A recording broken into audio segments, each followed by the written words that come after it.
Okay, welcome back to the Investigative Journal on this August 2nd, 2016 day on our calendar. I'm your host, Greg Anthony. You're listening to FirstAmendmentRadio.com. Don't forget that. FirstAmendmentRadio.com, and my show plays every evening, Monday through Friday, and jot this down, 6 p.m. to 7 p.m. at Pacific Time on First Amendment Radio. They also play the show at 11 a.m. Pacific Time, and if you can't listen to those shows, that's your fault. But anyway, I give you a second chance, and you can go to my website at arcticbeacon.com, arcticbeacon.com, and you can get shows and articles going back almost a decade, over a decade, regarding what I call the Vatican-led New World Order.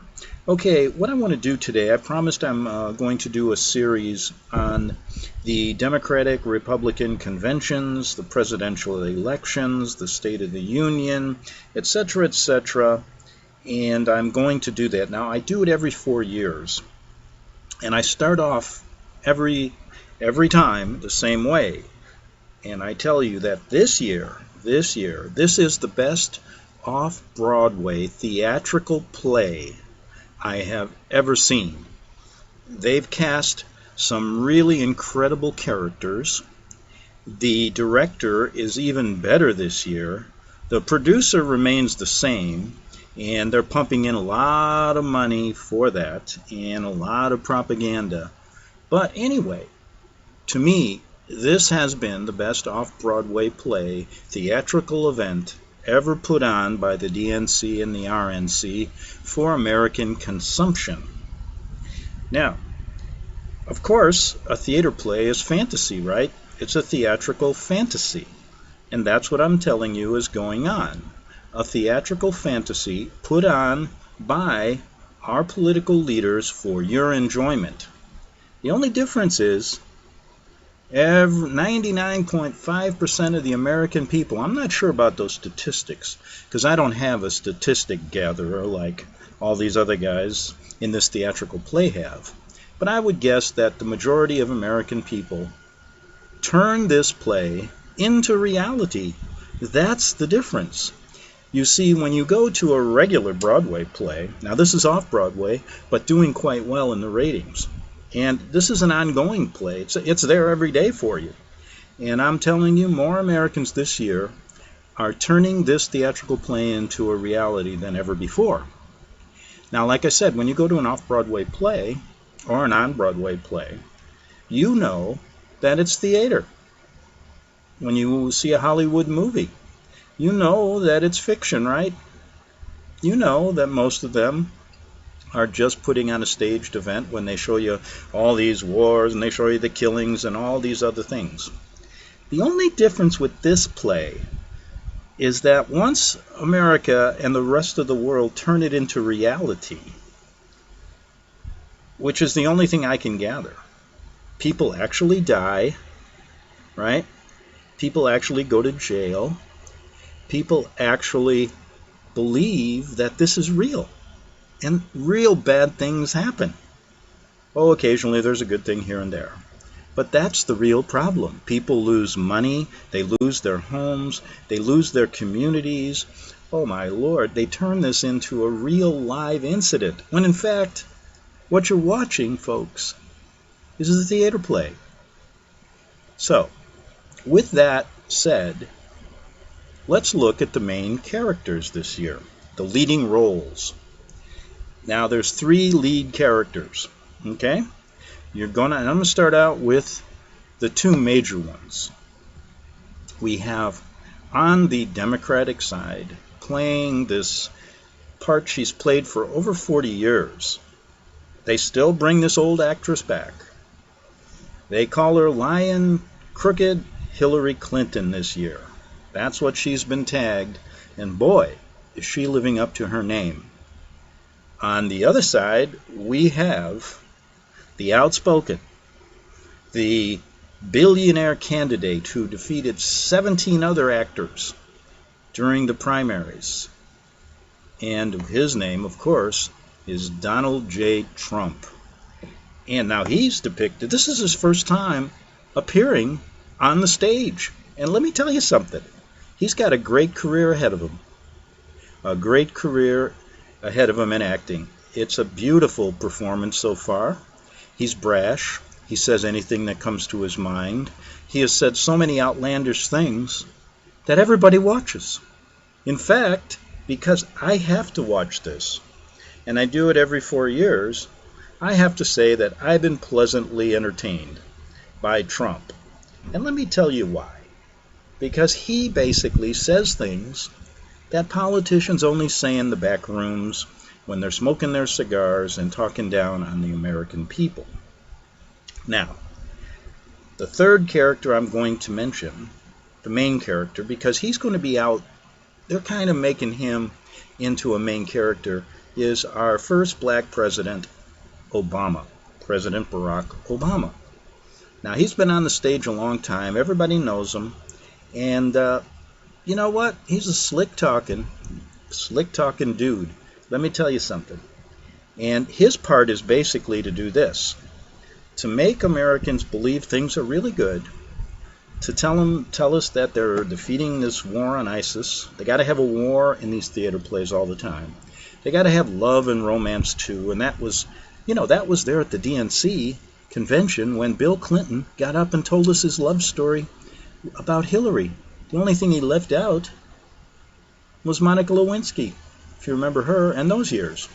But that's another story in itself. A sideshow. In a sense, a soap opera. They like to spin off shows, just like they do in Hollywood, off of their main characters.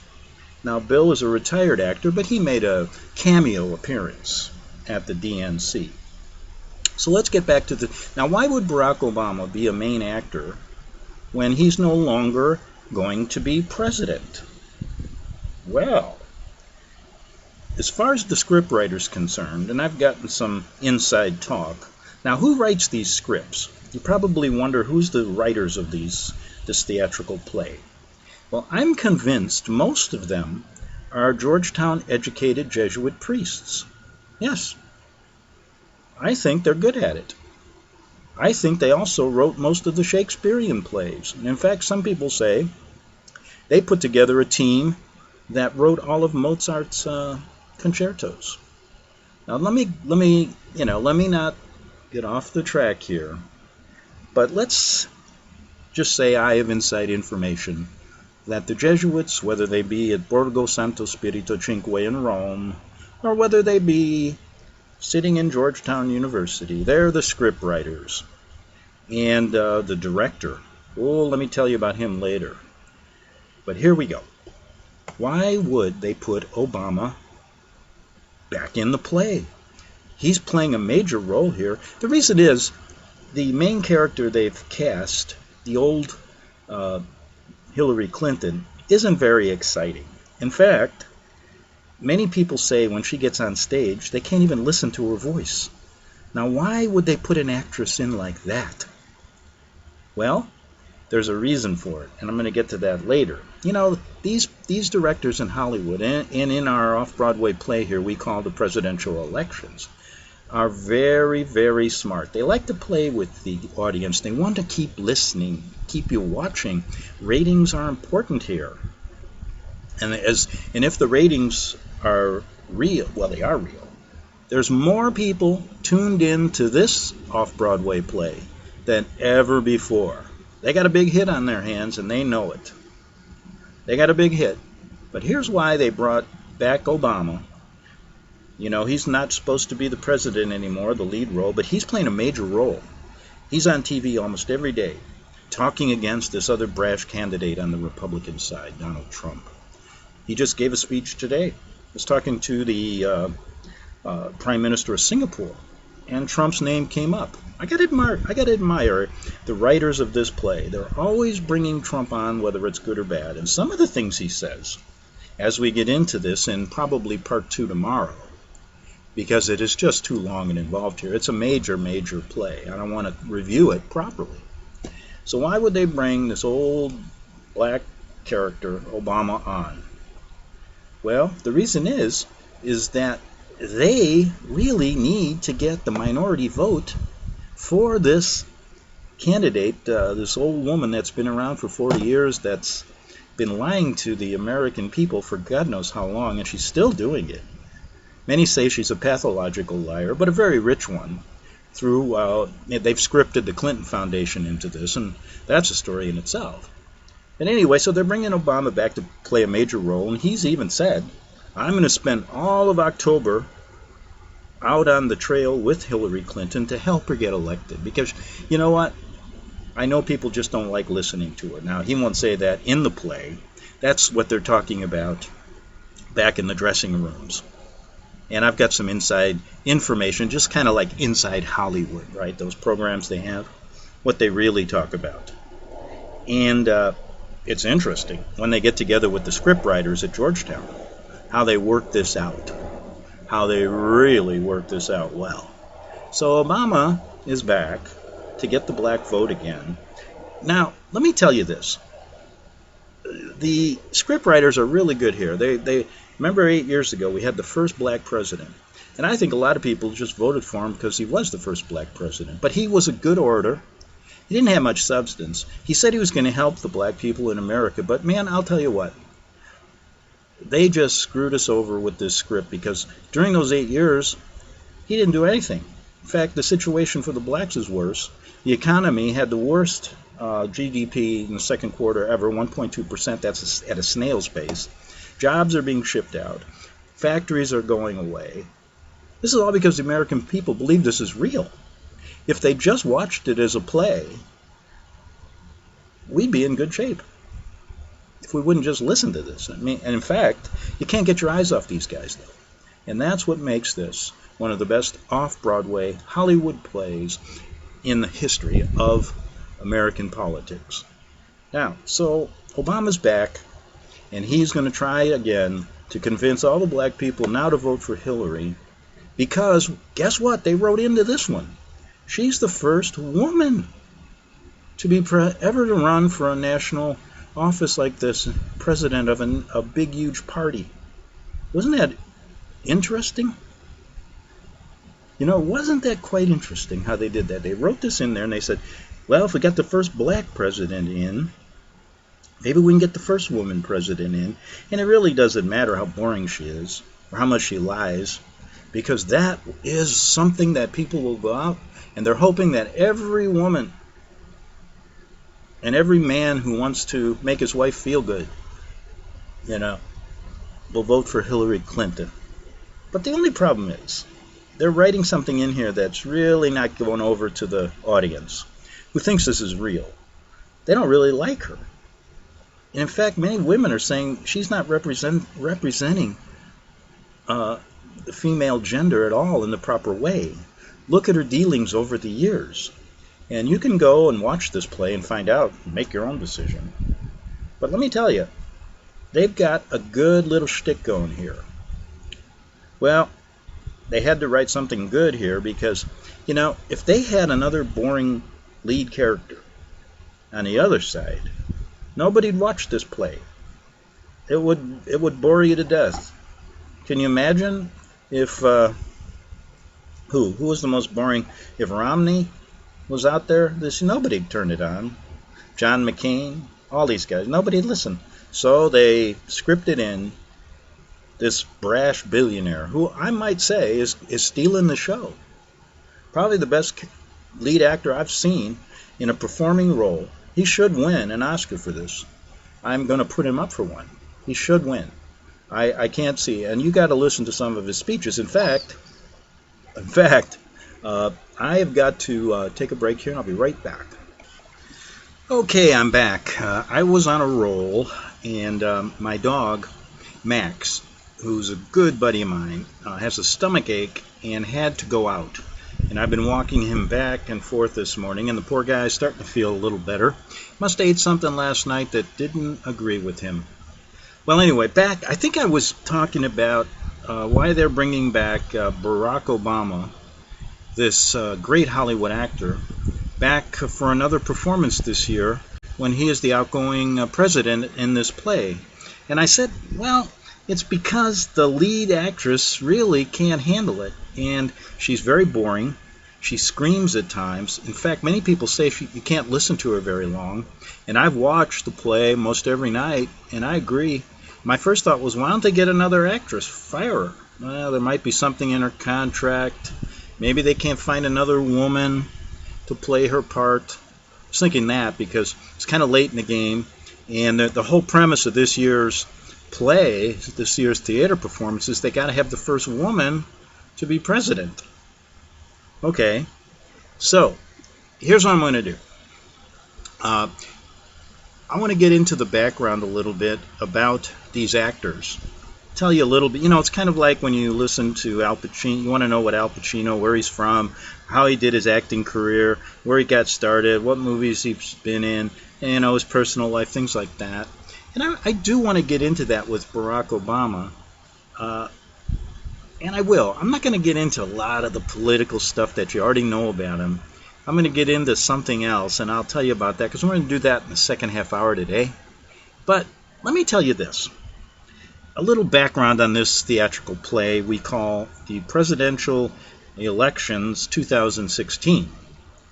This is not just a one-time performance. This has been an ongoing play, an ongoing theater written by the same scriptwriters. Oh, they die through the generations, but the organization stays firm and solid, and they keep writing new chapters to this play. And this one this year is, boy, it's getting rave reviews from the masses. And I just thought I'd give you a little historical background on the scriptwriters and how long this play's actually been performed here in America, probably ever since 1776 in George Washington. And I would dare say, although the audiences weren't as big back then, even prior to that, prior to the formation of our country, the American Revolution, going back to the 1600s. And before that, these scriptwriters were doing their thing in Europe. Yeah. They were writing some really interesting plays there, and that goes all the way back to the Protestant Reformation. They got involved there and, boy, started rewriting history. You know, I mean, their theatrical performances there were fantastic. Now, who are these scriptwriters? I said earlier they come from Georgetown, and they happen to be Jesuits. Now, they're known in America as the great educators. I call them, what are you going to do? They're great writers, revisionists, theatrical writers. They really know how to put a fantasy up and make it real. Now, when you see, and that's just, you know, I don't want to go into a background of all the theater plays they've been writing through the centuries. Now, you can go to my website and get a lot of them. I talk about it all the time. In fact, you know me well as a journalist, a writer, a radio broadcaster, and in fact, I've even been trying to get my 2 cents, my script. I've been submitting it to these people for years, and I keep getting rejected. Apparently, they don't like what I write. It must be that. I think it would be a good addition to the play. And what I mean by that is, you see, this theater play is pretty solid. That's the Democrats against the Republicans. Then they get into all these little the war games are going on overseas. We got ISIS terrorists now. We got the economy going to hell in a handbasket. We got our jobs being shipped out. I mean, this is really they're sticking to this. They've always loved this kind of theatrical performance. They stick right to this two-party system, creating all this chaos between people, and then they have this end result they get. And that's their synthesis. And then it keeps going, and then they write another one, and another one, and another one. And I keep, writing to them, just like in Hollywood. You gotta, let's say there's a ongoing sitcom, and you want to have one of your shows performed on sitcom. For example, let's say Seinfeld, well-known, 10-year show, and you're a writer, so you start submitting, I want to write one Seinfeld, and you throw it to the scriptwriters, and they either reject it or they take it. Now, I've been trying to get my script, my part, my one story into this play. Yeah, I wanted to get the story that I think is important, that would really get readership, into the play. And that boils down to this. I want to show people in my script writing how the Jesuits in the Vatican have controlled our domestic and foreign policy in all the wars since the Revolutionary War, and how they basically created America. Wouldn't that be a great addition to the play? You know, talking about all this Jesuit intrigue and all of these stories that no one knows, you know, like the Pope, what he's really about, and how he really controls what's going on in this play. But that doesn't get in. So I write it, I send it in, it gets rejected. I write it, send it in, it gets rejected now for 10 years or more. Now, I've always, you know, I never quit because, you know, when you fail, you got to pick yourself up and keep going. So I keep trying to get my part of the script in. Now, the reason I think it doesn't get in is because, you see, the real main thing they write their side of their plays, their theater, their storyline is bought 100% by the American people, except a few little fringe people they now call conspiracy theorists that don't believe a word they say, and probably would believe a lot that I say. But I think it's not a big enough readership. It's not a big enough listenership, so they, you know, it's not worth their while, right? So basically what happens is they're sticking to their story and they're not going to change it. And the reason they are is because people believe it is real. If it is, that's what makes a great theater play. When you walk out of one of their performances, one of their conventions, or one of their speeches, or one of their elections, you really think it's real. And the things they say are real. Now, I think when I send them my stuff, they think that most of the people are going to think it's not real, that it's a fantasy. But I keep trying to tell them it is real. And we should get these people to think it's real. Because it is. But then, guess what? There might be a backlash, they say. I think this is what they'll tell me. They'll say, well, how, if your story's real and ours isn't, then all of our plays for the hundreds of years we've done them have to be rewritten. And we can't do that. That's expensive. We've already rewritten history. We've already written every play that you can imagine so people can believe it is real. Now, if you come up with this story, which, by the way, Greg, and I know they've told me this through the grapevine, it's good, well written, well thought out, a lot of good facts, but people just won't believe it. And if we keep pressing at it and getting them to believe it, then all of our stories in the past, we got to rewrite history. We got to go back and rewrite. You know how much that's going to cost us? All the videos, all the, you know, what are we going to do? I mean, can you imagine? And I'm thinking about it. God, they're right. This could really shake things up. So, you know what? I have a choice. I can either write a storyline like they like and probably get accepted, or keep to what I believe is a really good story that people need to believe. So I'm going to stick to that. Now, we're going to run out of time here in this first break. I'm going to come back. Two things I want to talk about is what made me think that, and Ronald Reagan, I want to bring him up because he was one of the best actors that ever performed, and he was an actor in Hollywood before that, but he became one on the real stage in this presidential election, 2016, the ongoing scenario. He was back in what? I don't know, when was he? In the 80s. That's when he was performing. But anyway, we'll talk a little bit about that and how my story would mess up the whole thing. And then we'll talk a little bit about some things about Barack Obama that you don't know about this actor. Back in 3 minutes on the Investigative Journal. The book of Revelation says, "The spirit of prophecy is the testimony of Jesus Christ." This is at the very heart of FirstAmendmentRadio.com. In that spirit, we have created the Prophecy Reality News app for all of your mobile devices, streaming First Amendment Radio 24 hours a day, 7 days a week. Available for your Apple, Android device, and smartphone, absolutely free. Get the Prophecy Reality News app installed today, so you can listen to First Amendment Radio wherever you are. The Prophecy Reality News app. Get it now.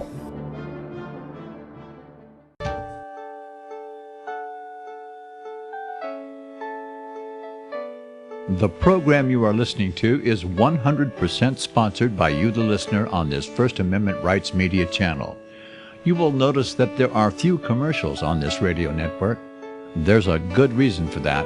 Corporate advertising dollars come with strings that limit program content.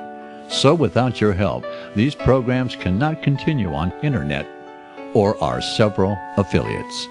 If you benefit by the educational law programs, we ask you to give. If you are admonished or nurtured by the Bible and ministry programs, we ask you to give. If some voice a cause that you are passionate about, we ask you to give. If you believe in any of these, we ask you to support them as you would a missionary on a continual basis, as if giving a tithe for missionary radio. These programs are not commercially viable and must be supported by those faithful to the cause of truth. Look for the button to sponsor your favorite programs at our listen and schedule pages on the internet. Then, when you subscribe, we will send you the last quarterly MP3 CD of that program immediately, and continue to do so with each new quarter. We will also give you unlimited archive access to all of our programs. We're asking you to give much less than a tithe, so that you may also send support directly to a particular program host, cause, and anywhere else the Spirit may lead you. Do all to the glory of our God and Creator, for His holy nation, the only kingdom that will last forever. Thank you for listening.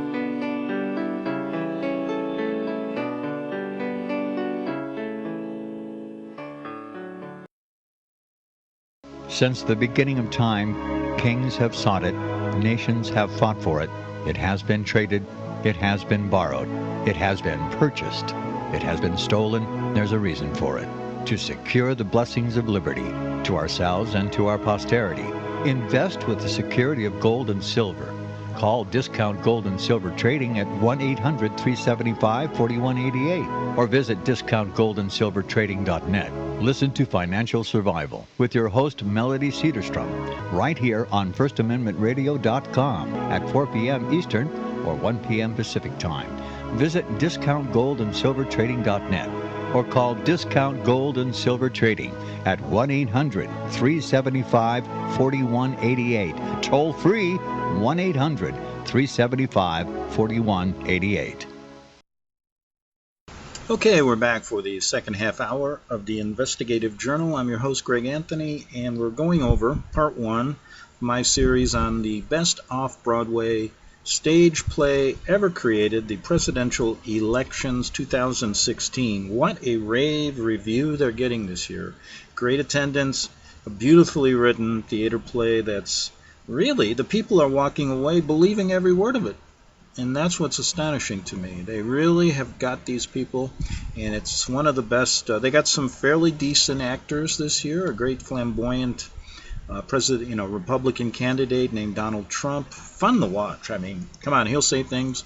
I even have to turn it on just to listen to him. And I want to thank him for making it entertaining this year, because I've had to really go through some hard years listening to like Mitt Romney, George Bush, all these guys. Boy, I'm glad they really decided to get a good actor in there. But on the Democratic side again, Obama was kind of cool last year. Good orator. He didn't say very much, but good orator. Didn't live up to much. But that's kind of how they write these things, you know. They give you all these big promises, then they let you down. That's so you come back again. Right. And now they got this first woman, Hillary Clinton, running, and boy, is she a bust. And I don't mean that sexually. Boy, is she terrible on stage. I mean, really, she has no presence. She has a very monotone voice. She screams too much. And plus, she lies all the time. And that's part of the script, though. They like this. And she also gets away with crimes. I mean, in this year's play, she was Secretary of State, and she had all these emails put on a private server in her bathroom at Chappaqua, New York. So basically, she was running state business at a private server, and that's against the law. And she said, oh, it's a big mistake. Then she erases 33,000 emails, and then gets caught by the FBI, says she lies, says she was extremely reckless, which means under the statute, she can be basically found that she violated and should have been charged, but the FBI director said, "Oh, you know what? Even though she's violated the statute, to keep this ongoing play going, we're going to let her slide here." And she has to be the first woman. I guess they couldn't find another one in time. So she slid off that, and that gives the other actor, Trump, oh, what a great scenario here for all of you people who believe them. And it's a good story. And what is amazing is that that's how they write these things. You know, they write them so that their fantasy, they're living in a fantasy world, creating a fantasy, just like in Hollywood, and then they got everybody in the world believing them. Majority, yes, take it hook, line, and sinker. Now, like I said in the other half hour, I have been a writer myself, and I've been trying to get my script put in. And I've been trying to get my script, my ideas that should be in here that would make it even a better play. Oh, would it make, what intrigue, what beautiful things you'd learn, how your country was really started by the Pope and the Catholics, and what they were really doing behind the scenes with George Washington, and all of these things. And then when you go even back farther than that, it gets really good. And then you go into the real truth about Lincoln being killed by the Jesuits, and boy, what a story this would be. It would, I'll tell you, box office winner. The only problem is they would put it in the fantasy category, and that's why they don't let me write it. They would say he's a conspiracy theorist. We can't do that. We have to get people to believe things. And that would contradict everything we've written over the past 500 years. Can you imagine us having to change all that?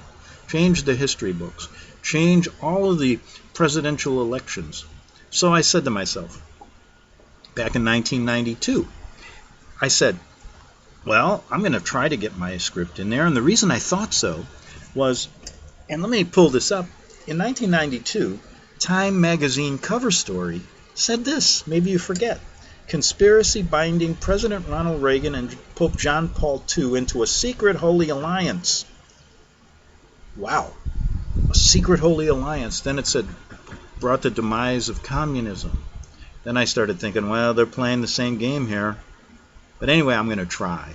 Then I read that a University of Massachusetts professor, Carol A. Brown, said this. Now, I got this from Tupper Saucy in his book, Rulers of Evil, because I used to interview him on my show and talk to him about trying to get our story. He was writing the same thing. He couldn't get his story in either. He was trying to get this into their stage play too, but they didn't. They even put him in jail for trying to get it in. And I had another friend, Tony Alamo. He's tried to get it in too, and he's sitting in jail for 175 years just for trying to get in the story that the Jesuits and the Vatican control our domestic and foreign policy and are trying to create a one-world religion. And actually, it gets deeper than that. They're actually a satanic organization. Oh boy, would that sell? My God, I thought I had a winner. I really did. I really thought I struck it big. But then I started seeing all the other people that were trying to get it in, too. Oh, maybe they had little different things than me. Some of them have been persecuted. Tupper Saucy spent a year in jail. He was on the lam for 10 years.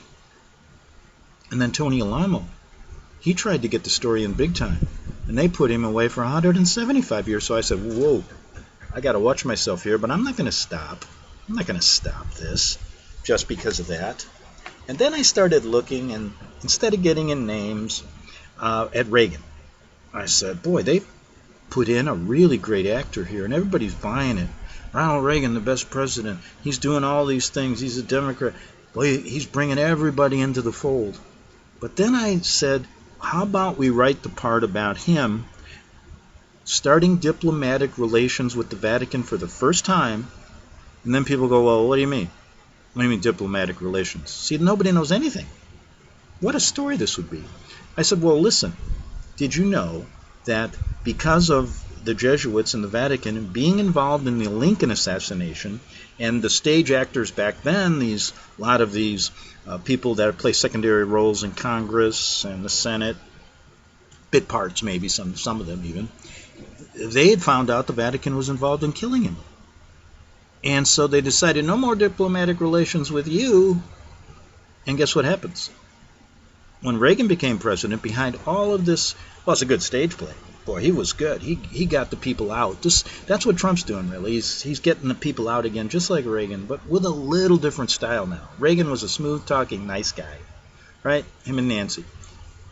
Trump, whoa. He'll knock your socks off, man. And he'll do that. I'll tell you what, he's fun to listen to.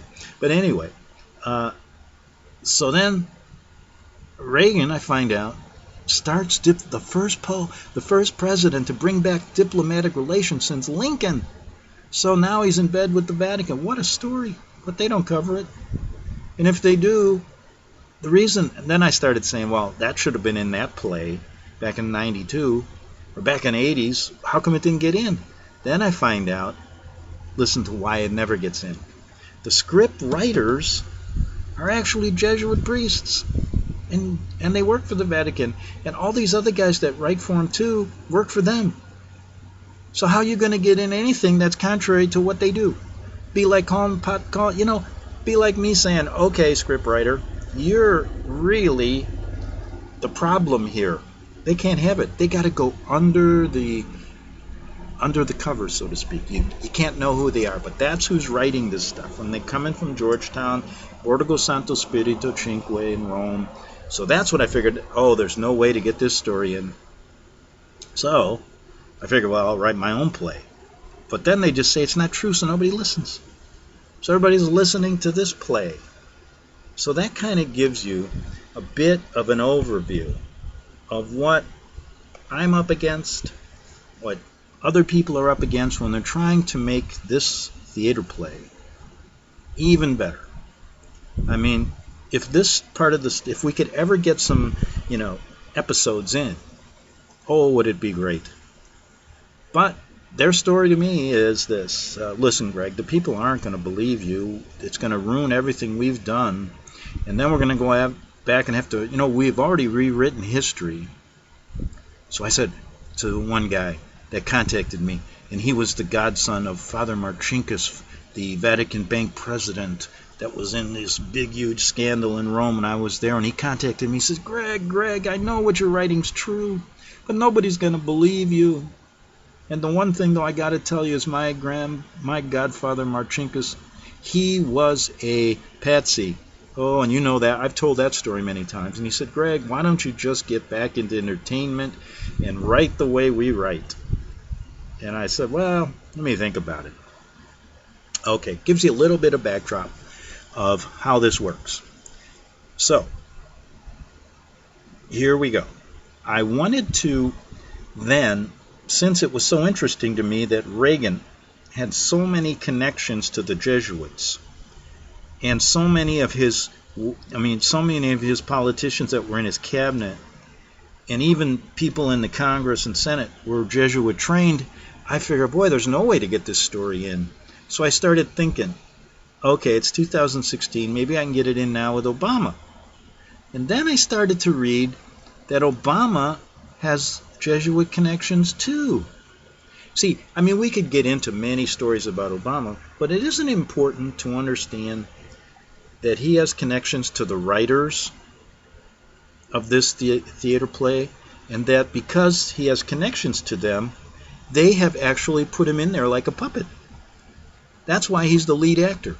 That's why, just like Hollywood, this whole theater play, when they cast it, is corrupted. For example, there's a lot of good actors in Hollywood that can't get a job because they don't do things with the producer, like the old story of the women that don't, do up with the producer, doesn't get a job, or guys that may have different points of view that don't go well with Hollywood. They don't work either. Remember those stories?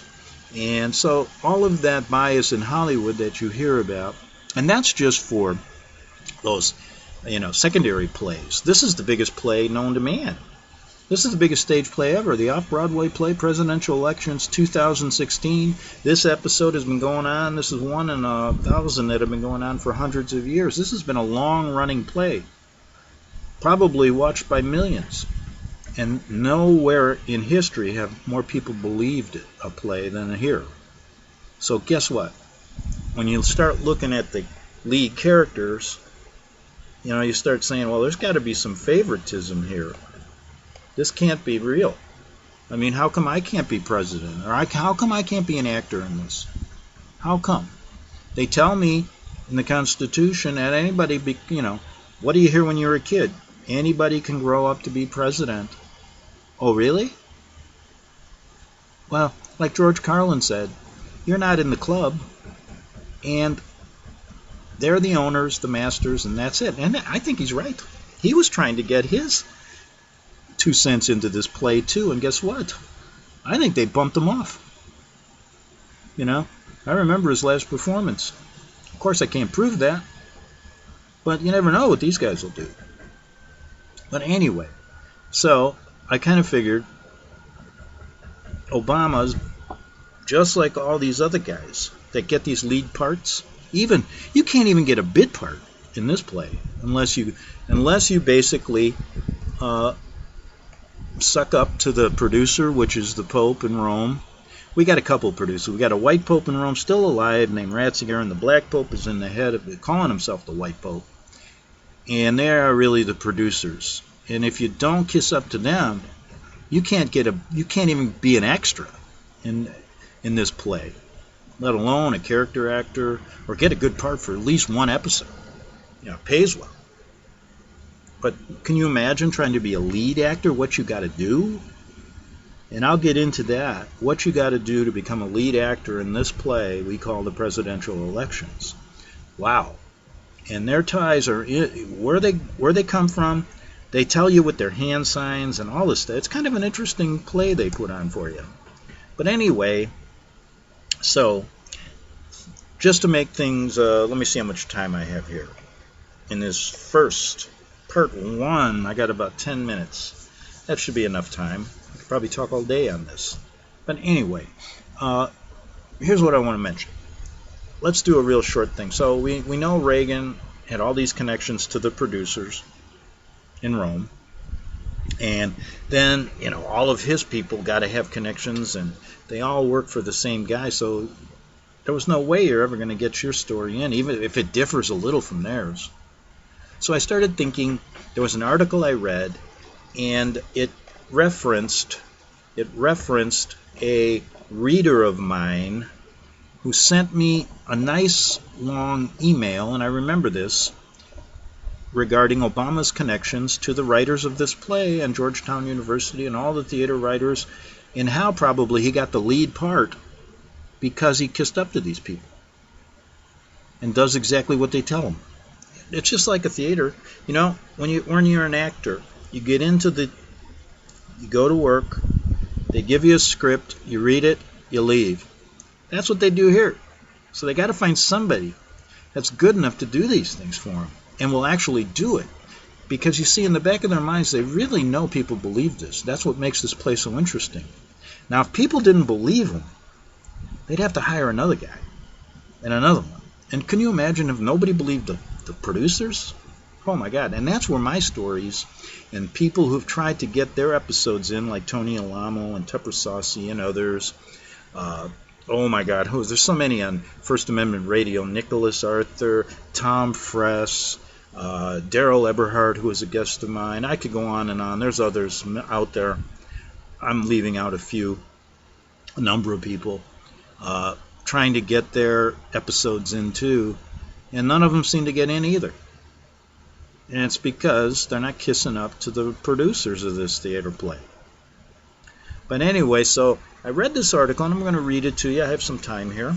And it refers to an email I got from a reader years ago regarding Obama's connections. So they post some interesting things here about why people like me and others who try to get our script in, so people believe it just the way they've done it, and why we can't do it. But it says this. It says the reason is that most Americans really don't care about what we think, us people, and about Obama's Jesuits and Vatican connection. They don't understand it, and that's why.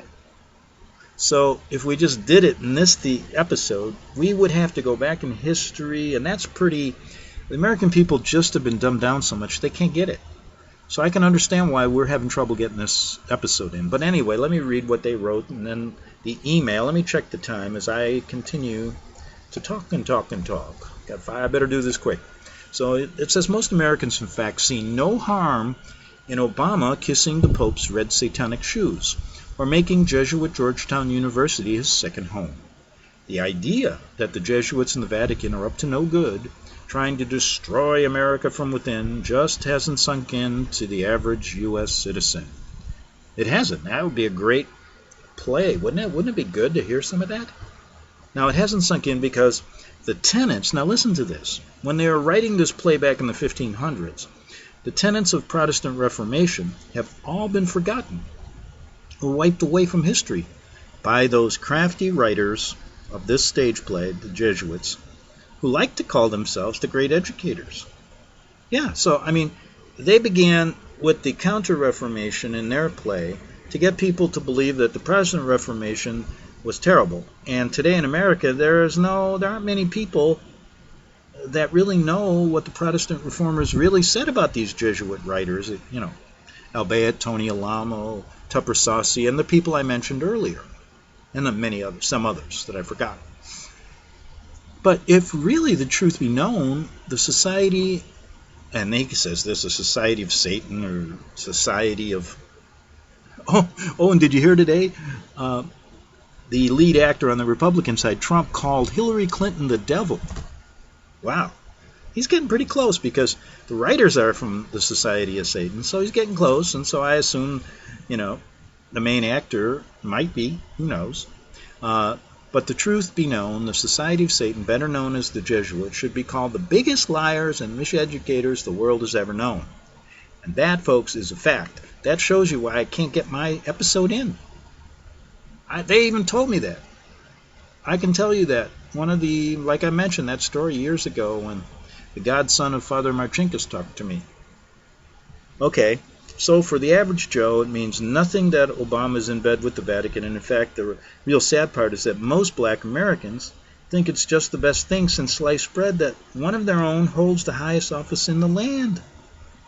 That's their shtick. They're doing it this year with the woman, first woman. After this, what's it going to be? Well, some people say there might not be anything after this.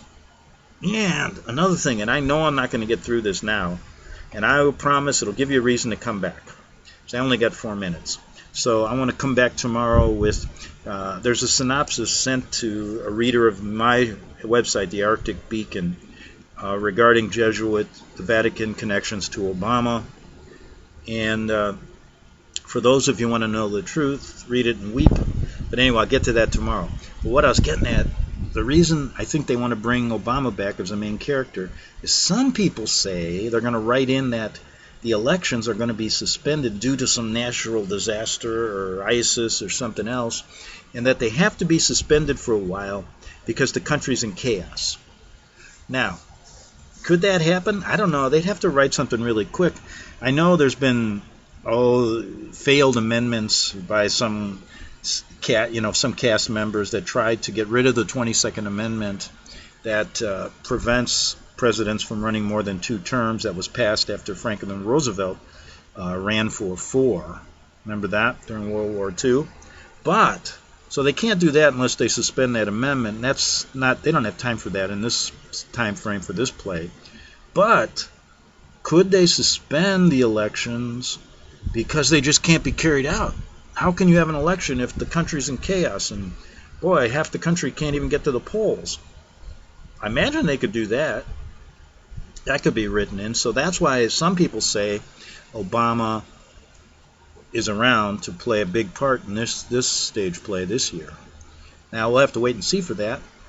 But anyway, I had to bring that up regarding why Obama's playing a big role. He's going to set aside 1 month. Shouldn't he be, he's actually working, isn't he? Shouldn't he be working during October? I mean, what are we paying him for? To go out campaigning for this other actor? I mean, he's getting paid. Maybe it's in the script. Maybe it's in his contract. Usually in the contract is the president has to work for 8 years to get his money for the contract. But maybe they got something in there that he can take off a month and go campaign in this play. Maybe they need him. I don't know. You know, that's little technicalities that they seem to always, that's something you got to get into. So we have this guy playing a big part. Now, what do they have planned? I always tried, you know, in Hollywood they have the advance dailies. And these script writers write these things well in advance so they know what's planned. I even hear, now, I don't know if this is true, but I hear that they write these things hundreds of years in advance. And then they pluck in actors, you know, that are living during that time. But I hear that's how really organized these writers are. Now, I can't compete with that. I really can't. But I've heard, you know, that the New World Order, that's their big shtick in this play, but they really don't mention it much. It's kind of the secret surprise, I think. Has been planned for years, hundreds of years. And these wars and all the stuff that they write in, they've got these things planned out so that the new writers that are, you know, they've been doing this for hundreds of years, so you know people only live 60, 70 years. They leave something for the new guys to follow, the script. Okay, here's what the last writer did, now we have to follow along, and here's what he said we have to do. So they got this thing planned out. So obviously they know who's going to win the election already. They know that maybe if it's not going to be held. They know when the war is going to start. They know if ISIS is going to get strong, which it seems like they are. So you got a lot to digest here. We're going to be back tomorrow with part 2 of the greatest stage play ever created by man, the presidential elections 2016. Back tomorrow on the Investigative Journal. Visit crosstheborder.org, CROSS, crosstheborder.org, to get your print, EPUB, or PDF version of the book, The Rapture Will Be Canceled. That's crosstheborder.org. I know you all want answers, and believe me, so do I, and I'll do my best to get them. Despite Nicolas Cage's promise to do his best to get left behind rapture answers for us, don't hold your breath. Not everyone believes Left Behind is true prophecy. Some may even regard as conspiratorial the mainstream re-release of the Left Behind movie with actor Nicolas Cage portraying the main character as an attempt to further reinforce in the minds of all this perception of false prophecy in order to condition the masses for the play about to begin. If you want true Bible prophecy answers, get the book, The Rapture Will Be Canceled. The author exposes the Latin rapture origin, the 7-year tribulation deception, true Bible revelation of Daniel's 70 weeks, the abomination of desolation, the restrainer, America in the Revelation, the image of the beast and the mark of the beast, and the truth about God's chosen people, and so much more about Bible prophecy. This book will shatter the left behind paradigm of future events. Get the book, The Rapture Will Be Canceled. Visit crosstheborder.org, CROSS, crosstheborder.org, to get your print, EPUB, or PDF version of the book, The Rapture Will Be Canceled. That's crosstheborder.org.